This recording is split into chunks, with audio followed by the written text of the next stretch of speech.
विचारासाठी आपण इथं ऐकण्यासाठी बसलेले आहेत असे पक्षप्रमुख, महाराष्ट्राचे कुटुंब प्रमुख, माजी मुख्यमंत्री माननीय उद्धवजी बाळासाहेब ठाकरे साहेब,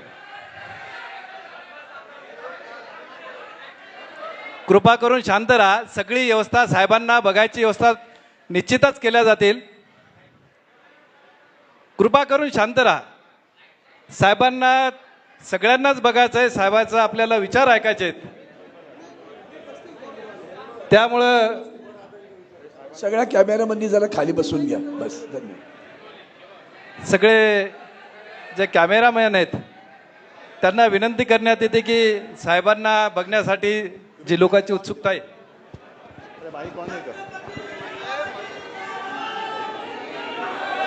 कॅमेरा ऑन ठेवून खाली बसा.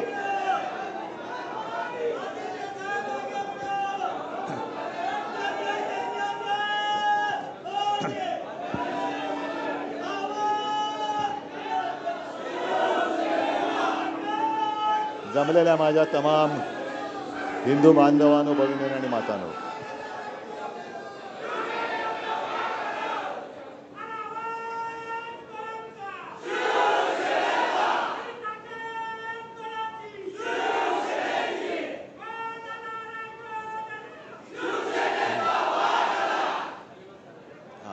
चल नाही, गेल्या 8-10 दिवसापासून बातम्या सुरू आहेत. शिवसेनेतून काही गद्दार फुटले. मग काही जणांनी कोल्हेखोई सुरू केली की शिवसेना संपली. मला वाटतं तोच माईक चांगला होता.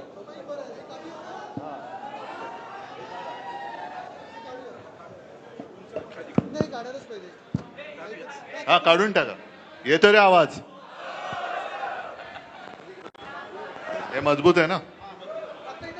नाही, ठीक आहे, राहू दे, इकडे राहतो. हे तुम्ही खाली बसा ना आता. मग काही जणांनी एक कोल्हेखोई सुरू केली की शिवसेना संपली, उद्धव ठाकरे फिरत नाहीत. मग म्हटलं मी फिरतोच आणि राहिलेली शिवसेना दाखवतोच, तिची ताकदही दाखवतो. आणि एक लक्षात आलेले माझ्या की संजय, आता आपण जे बोललात ते हरामखोर गेलेत, नमक हराम गेलेत, पण कट्टर कडवट शिवसेने एक सुद्धा जागचा हललेला नाहीये. काही वेळेला काय होतं की चांगल्या गोष्टीला एक नजर लागते. तसा आपला हा वाशिम यवतमाळ जो मतदारसंघ आहे, हा पाहिला तर परंपरागत आपल्या शिवसेनेचा भगव्याचा बालेकिल्ला आहे. कारण या वाशिम जिल्ह्याची निर्मितीच हिंदू हृदय सम्राट शिवसेना प्रमुखांनी केली, आपल्याला माहिती असेल. आणि सातत्याने इथून तुम्ही सगळ्यांनी ज्याच्या हातामध्ये भगवा आहे तो आपला व्यक्ती न बघता मतदान केलं. मग आमदार असेल तर आमदार, खासदार असेल तर खासदार तुम्ही निवडून दिलं. पण नजर लागली, मी म्हणतोय ते एवढ्यासाठी की एक 2-4 वर्षापासून गद्दारीची कीड इकडे लागली. आधीच्या होत्या त्यांनी गद्दारी केली, ती गद्दारी गाडून टाकायची म्हणून नवीन बुजगावणं उभं केलं, ते बुजगावण्याने गद्दारी केली. पण आता मात्र गद्दारीला थारा द्यायचा नाही, नमक हरामीला थारा द्यायचा नाही म्हणजे नाही.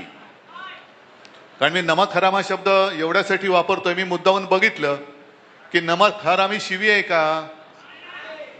नाहीये. कारण ज्याचं जो उपकार करता असतो त्याचे उपकार विसरून त्याच्याशी जो दगाबाजी करतो तो नमक हराम, तो हरामखोर. आणि तसे सगळे नमक हराम, मिंद्यापासून सगळे नमक हराम आहेत, हरामखोर आहेत. कारण ज्यानी म्हणजे शिवसेनेनी, शिवसैनिकांनी रक्ताचं पाणी करून, रक्त आटून, स्वतः काही बघितलं नाहीत तुम्ही, ना कधी विधान भवनात आलात ना कधी संसदेत गेलात. पण यांची स्वप्न ही तुमच्यामुळे त्यांनी बघू शकले आणि गेले तिकडे. पण हे लुटार एवढे माजलेत, जो उल्लेख आता आणखीन संजय राऊत तुम्ही केलात, राम मंदिरच लुटायला निघाले ते. म्हणजे ज्या वातावरणाने, ज्या एका मुद्द्याने, राम मंदिरच्या मुद्द्याने रथयात्रा काढली होती अडवाणीजींनी, संपूर्ण देश हिंदुत्वमय करून टाकला. मंदिर वही बनाएंगे. अरे बाबरी पाडली तेव्हा शेपट्या घालून पळालेली तुमची अवलादी. हा म्हणजे अंगावर काय आलं तर शेपट्या घालायच्या. ते सगळं गंडांतर होतं ते शिवसेना प्रमुखाने अंगावर घेतलं होतं. म्हणजे सगळे पळाले होते. एक सुद्धा भाजप आज 56 वाली छाती इंच काय 56 इंचाची छातीवाले नामोनिशाण नव्हतं कुठे. मग एक कोणतरी भाजपवाला बोलला होता हे आमचं नाहीच. कसं असणार तुमचं? कारण शौर्य गाजवणं भाजपवाल्याचं कामच नाही. शौर्य आणि भाजप हे दोन विरुद्धार्थी शब्द आहेत. आणि शिवसेना प्रमुख गरजले होते की जर हे माझ्या शिवसैनिकांनी केलं असेल तर त्यांचा मला गर्व आहे. म्हणजे पाडण्याचं असं त्यांच्या मते. कारण आडवाणी असतील अटलजी असतील ये अच्छा नहीं हुआ ये बुरा हुआ ये काला दिन था. ते सगळं पाप तुम्ही आमच्या माथी टाकलं. आणि राम मंदिर उभारणीचं जे राम मंदिर यांनी उभारलंच नाही कोर्टाच्या निर्देशाने उभारलं गेलं त्याचं श्रेय घ्यायला मात्र टिकोजीराव तिकडे. पण त्या राम मंदिरासाठी सुद्धा अनेक कारसेवकांनी रक्त सांडलेलं आहे. जीव दिलेले आहेत. जीव गमावलेले आहेत. दंगली घडलेल्या आहेत. अनेक जणांवरती पोलिसांच्या केसेस झालेले आहेत. मंदिर वही बनाएंगे मंदिर वही बनाएंगे. मग शिलापूजन झालं. त्याच्यात सुद्धा शिवसेना प्रमुख शिवसेना म्हणजे आता जे म्हणतात ना मी फिरलो नाही तेव्हा शिवसेना प्रमुख जर फिरले नसते तर भाजपला गावातल्या काळ्या कुत्र्याने विचारलं नसतं. आणि अशी हिंदुत्वाची लाट निर्माण झाली. राम मंदिर निर्माण झालं. काय अभिमान वाटला आपल्याला. आणि त्या राम मंदिरावरती दरोडा घालणारे आत्ताचे बाबर आहेत हे. त्या काळी मंदिर पाडलं गेलं होतं. या काळी मंदिर बांधून लुटणारे ही बाबराची अवलाद नाही तर दुसरी कोणाची अवलाद आहे. गद्दारी फक्त उद्धव ठाकरेशी नाही झालेली. गद्दारी फक्त शिवसेनेची किंवा गद्दारी तुमच्याशी नाही झालेली. गद्दारी या देशातल्या हिंदूंशी झाली आहे. हिंदूंच्या भावनांशी झालेली आहे. हिंदुत्वाशी झालेली आहे गद्दारी आहे. हे गद्दार जे तिकडे गेलेत त्याच्यामध्ये एका तरी हिंमत आहे लोकसभेमध्ये उठून प्रश्न विचारण्याची. राम मंदिर लुटलं जात आहे. मध्य प्रदेशच्या मुख्यमंत्र्यांच्या नावाने मंदिरांच्या इथल्या जमिनी ढापल्याच्या कुटुंबियांच्या नावाने ढापल्याचे घोटाळे बाहेर येत आहेत. आता येताना मी वाचत होतो राजस्थानमध्ये एक केंद्रीय मंत्री आहेत चौधरी नावाचे. इकडे शेतकरी आलेत का रे? सगळे खुश आहेत का? तुमच्या मालाला शेतमालाला भाव मिळालाय? तुम्हाला नाही मिळाला. पण चौधरी नावाच्या त्या माणसाने काय केलं तो या समितीचा उपाध्यक्ष आहे. त्यांनी स्वतःच्याच काकडीच्या शेताला 99 लाखाचं अनुदान देऊन टाकलं. बसा बोंबलत तुम्ही. हमी भाव पाहिजे हमी भाव पाहिजे हमी भाव पाहिजे. हमी भाव पाहिजे असेल तर खासदार व्हा आमदार व्हा. मग बघा कसा हमी भाव मिळतोय खोक्यानी. मग खोक्याने हमी भाव मिळतोय.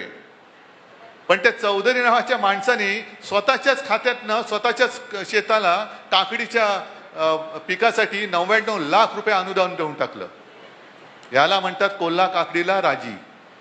कोल्हा म्हणजे शूद्र वृत्तीचा माणूस. त्याला काकडी दिला तरी तो आनंदी असतो. सुख किती जरी असलं तरी काकडी दिली तरी चालतं. तसे गद्दार त्यांना तुमचं प्रेम परवडलं नाही. प्रेम नाही पचलं पण गद्दारी पचते म्हणून नमक हरामी केले त्यांनी.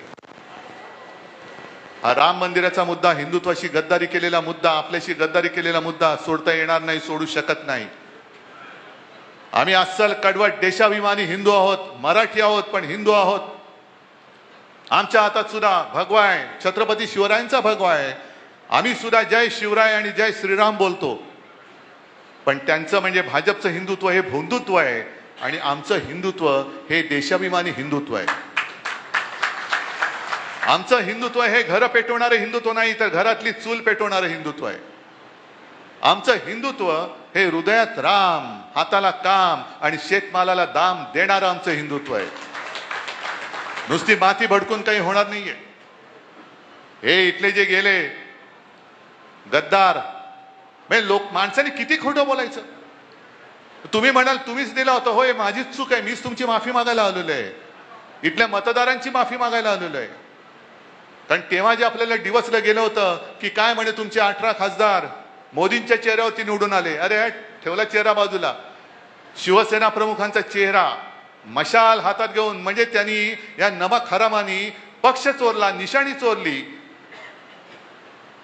वडीलही चोरले तरी देखील 9 खासदार तुम्ही हक्काचे आपले मशाल या चिन्हावरती निवडून दिले होते. आणि मला आठवत आहे की मी इथे आलो होतो, जवळपास लोकसभेच्या प्रत्येक मतदारसंघात मी आलो होतो ना, फिरलो होतो ना.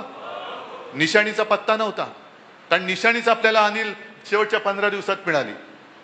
पण मी तुम्हाला उमेदवार सांगत होतो, तुम्ही मागचा पुढचा कसलाही विचार न करता, म्हणजे या माणसाने मागे एकदा गद्दारी केलीच होती आपल्याशी, केलीच होती आणि मग परत आले. माझ्याकडे ती व्हिडिओ क्लिप आहे, मी आत्ताच्या आधीच्या मेळाव्यात ऐकवली ती. त्याच्यात ते म्युझिक वगैरे म्हणून ती नीट लागत नाही, आवाज येत नाही. पण गदगदलेल्या कंठाने सांगितलं की हिंदू हृदय सम्राट शिवसेना प्रमुख बाळासाहेबांनी सांगितले की जो माणूस संकटात असेल तिकडे जात पात धर्म न बघता त्याच्या मदतीला धावून जा. आणि आज माझी 82 वर्षाची आई, म्हणजे त्यावेळेला ते म्हणालेत, तिनेही सांगितलं की शिवसेनेसोबत जा. मग त्या मुलाखत करती जी महिला आहे तिने सांगितलं, विचारलं तुम्ही गदगदलेत, तुम्ही ठाकरेंसोबत राहणार का? हो, मी ठाकरेंसोबतच राहणार. म्हणजे आईच्या नावाने खोटं बोलताय. मी जेव्हा मातोश्रीवरती बैठक बोलवली होती तेव्हा मला आदल्या दिवशी फोन केला, नाही मुलीची सोयरीक जुळते, पाहुणे पाहायला येणार आहेत, तर मी काय करू? म्हटलं काय करणार, थांबा आता, पण व्हिडिओवरनं जॉईन व्हा. हे सगळं खोटं बोललेले, कारण सोयरीक स्वतःची जुळवत होते. खोक्यांची बोलणी चालू होती, हुंडा किती देणार, देण्या घेण्याच्या गोष्टी करायला पाहुणे जाणार होते. हे नमक-हराम पाहुणे या नमक-हरामाच्या घरी जाणार होते भाव ठरवायला, किती भाव देतोय बोल. म्हणजे आईच्या नावाने खोटं बोलणारा माणूस, मुलीच्या नावाने खोटं बोलणारा माणूस, आपल्या सगळ्यांशी खोटं बोलणारा माणूस विकासासाठी गेल्या याच्यावरती विश्वास बसतो तुमचा? कधीतरी शेतकऱ्यांसाठी रस्त्यावर उतरलेला हा माणूस दिसलाय? तुम्ही सगळे उतरलात. आपण बुलढाण्यामध्ये मोर्चा काढलेला, अकोल्यामध्ये काढला, इथे सुद्धा तुम्ही लोकांनी शेतकऱ्यांसाठी आंदोलन केलं, पण शेतकऱ्यांसाठी ना तिकडे लोकसभेत आवाज उठवला, ना कधी इकडे रस्त्यावरती उतरला. आणि विकास निधीचा सुद्धा तो तक्ता मी नाही मांडला, त्या मुंबई तकच्या साहिल जोशीने मांडलेल्या, पाहिलात का तुम्ही? निधी किती आला आणि निधी किती खर्च झाला. म्हणजे विकास निधी मिळत होता तुम्हाला. बरं, विकास निधी हेच जर का कारण असेल तर मग असं समजायचं का की याच्या पुढे कोणी भाजपच्या व्यतिरिक्त कोणाला मतच द्यायचं नाही, कारण तिकडे विकासच होणार नाही? इथे भाजपच्या छाताडावरती आपला भगव्याचा खासदार निवडून आला, पण भाजपला मतं मिळालीच नाही इकडे. मग त्यांची कामं काय करायची नाहीत? आम्ही हा भेदभाव नाही केला नाही. इकडे माझ्याकडे आजही खासदार आहेत, आजही आमदार आहेत, आमदार तर आहेतच. कोणी काम घेऊन आला तर त्याला कोणता पक्ष विचारत नाही. मुंबईमध्ये सुद्धा कोणी शाखेमध्ये आला, रक्ताची गरज आहे, त्याला विचारत नाही पक्ष कोणता. पटकन शिवसैनिक तयार होतो, त्याचा जो ब्लड ग्रुप असतो त्याच्याप्रमाणे आपला रक्तदाता तयार होतो, आणि तो भला कोणत्याही पक्षाचा असतो, अगदी भाजपचा असला तरी आपल्या निष्ठेचं रक्त त्याच्यामध्ये देण्याचं तो पवित्र काम करत असतो. रक्तदान पवित्र काहीतरी आमच्या माध्यमातून 2 थेंब तरी निष्ठेचं रक्त या गद्दारांच्या अंगामध्ये दिलं पाहिजे. आता हा प्रश्न केवळ तुमचा आमचा नाहीये. जे एक लोकसभेच्या वेळेला यांचा प्रचार चालला होता, अबकी बार 400 पार, कारण यांना मूळ म्हणजे संविधान बदलायचंय. यांना ते डिलिमिटेशनचं बिल जे त्या 2/3 बहुमत झालं नव्हतं ते पास करण्यासाठी मग शिवसेना फोड, राष्ट्रवादी फोड, तिकडे तृणमूल फोड, आणखी नुसती फोडाफोडी करायची. शेतकरी आत्महत्या करतोय. यवतमाळ वाशिम हा पट्टा जास्तीत जास्त शेतकऱ्यांनी आत्महत्या केलेल्या आहेत. लाज लज्जा शरम राज्य करताना कोणाला काही राहिलेलं नाहीये. खोकेच्या खोके घेऊन तुम्ही गद्दाराच्या घरी जाताय. अरे साधी लाखाची मदत माझ्या शेतकऱ्याच्या घरात जाऊन का नाही करत तुम्ही? ज्याप्रमाणे आपलं सरकार असतं आपण कर्जमुक्ती केली होती. मी मुक्ती शब्द वापरतोय, कर्जमाफी नाही. माफी ही गुन्हेगाराला द्यायची असते. माझा शेतकरी गुन्हेगार नाही, तो माझा अन्नदाता आहे, त्याला मी मुक्त करेन. माफ करण्याची तर वेळच येत नाही, कारण तो अन्नदाता आहे. कर्जमाफी हा शब्द माझ्याकडे नाहीये. आणि मी अनेक वेळा विचारलेलं आहे, ज्याप्रमाणे कोणती अटीतटीचा सामना न करता 2 वेळा त्या आपले सेवा केंद्र काय जे आहे सरकारचं तिकडे गेल्यानंतर शेतकऱ्याच्या खात्यात थेट कर्जमाफीचं किंवा कर्जमुक्तीचे पैसे हे जात होते की नव्हते? मग ती कर्जमुक्ती आणि यांची हे कोण मोठे आलेत कर्जमाफी करणारे, कोण तुम्ही? 2019ची कर्जमुक्तीचा लाभ ज्यांना मिळालाय त्यांना ह्या कर्जमाफीचा लाभ मिळणार नाही. काऊन देणार नाही? हे गद्दार उघडणार आहेत तोंड, विचारणार आहेत? जे नवा खरा मिंदे तिकडे बसलेले आहेत ते मुख्यमंत्र्यांना विचारणार आहेत? कोणाची हिंमत नाहीये, पण कोणी प्रश्न विचारायचे नाहीत म्हणून फोडाफोडी करत चाललेले आहेत. आणि शिवसेना ही केवळ आमदार खासदारांपुरती मर्यादित नाही. मी आलेलो आहे, मी तुमच्यासह इथल्या सर्व मतदारांची माफी तर मागायला आलेलो आहेच, कारण मीच तुम्हाला उमेदवार दिला होता आणि तुम्ही माझ्या शब्दावरती विश्वास ठेवून त्याला निवडून दिला होता, म्हणून ह्या सगळ्या गुन्ह्याची माफी मागायला मी आलेलो आहे. पण आणखीन एका गोष्टीसाठी आलेलो आहे की दुर्दैवाने नमक हराम जरी गेलेला असला तरी मी हललेलो नाही. मी तिथेच उभा आहे. मी तुम्हाला न्याय मिळवून देण्यासाठी कटिबद्ध आहे. मी वचनबद्ध आहे. मी हलणार नाही, मी थकणार नाही, मी खचणार नाही. आणि तुमच्यासारखे मर्द शिवसैनिक माझ्या सोबत आहेत. मग कशाला कोणाची भीती आहे, कोणाची पर्वा आहे? येऊ देत संकट. संकटाच्या छाताडावर चालून जाणारे शिवसैनिक जे बाळासाहेबांनी मला दिलेत ते जोपर्यंत माझ्या सोबत आहेत तोपर्यंत किती संकट येऊ दे, त्यांना पायदळी तुडवून त्यांच्या उरावरती भगवा रोवून पुढे जाणारा मी आहे. फक्त प्रश्न आहे तुमचा, कारण हा जो राग आहे, हा जो उद्रेक आहे, हा या गद्दारीला, या यवतमाळ वाशिम मतदारसंघाला यांनी ज्यांनी कीड लावलेली आहे त्या किडीला गाडून किंवा गाडल्याशिवाय स्वस्थ बसायचं नाही ही शपथ तुम्ही घेणार असाल तर मग पुढच्या वाटचालीला अर्थ आहे. नाही तर जमलात सगळे, इकडे तुडुंब भरले, तिकडे तुडुंब भरले, बाहेर लोक उभी आहेत, रस्त्यात लोक उभी आहेत, पत्रकार मध्ये मध्ये विचारतात. तेवढ्याला अर्थ नाहीये.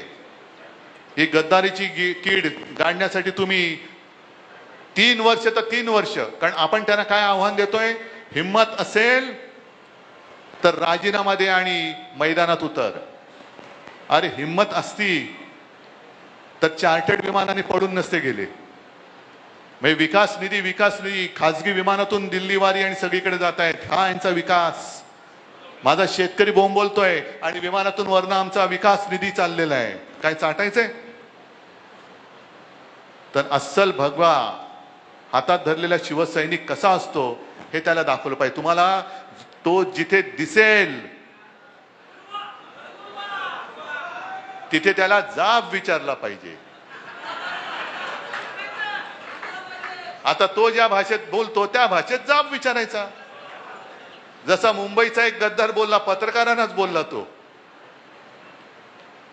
ज्याची जशी भाषा आणि ज्याचं जसं कृत्य असतं तसा जाब कसा विचारायचा तो मी आत येताना नितीन भाऊ तुम्ही सांगत होता. त्याच्यामुळे जाब कसा विचारायचा मी नाही सांगत, पण जाब विचारायचा हे तुम्हाला मी नक्की सांगतोय. आहे तयारी? आणि यापुढे यवतमाळ वाशिम हा जो काय आपला लोकसभा मतदारसंघ आहे, आतापर्यंत काय व्हायचं, संपूर्ण मतदारसंघात खासदार यायचा तो खालच्यांची सेटिंग करायचा की खाली तू वरती मी, खालती एकच यायचा तो म्हणायचा खाली मी वरती तू. नाही, मला आता खाली वरती काय नाही, मला आमदार पण पाहिजेत आणि मला खासदार पण पाहिजे. देणार आहात तुम्ही? आता सांगितलं ना डॉक्टर देवळे, बरोबर ना? गेल्या वेळेला किती मतं पडली? 1,04,000. कुठला मतदारसंघ होता? वाशिम. पुढच्या वेळेला आमदार करण्याची जबाबदारी तुमची. आतापासून तयारीला लागा. निवडणुकीसाठी जी मांडणी करायची, जी बांधणी करायची ती करत राहा. आणि त्याच बरोबरीने हा गद्दार जिकडे फिरेल तिथे त्याला जा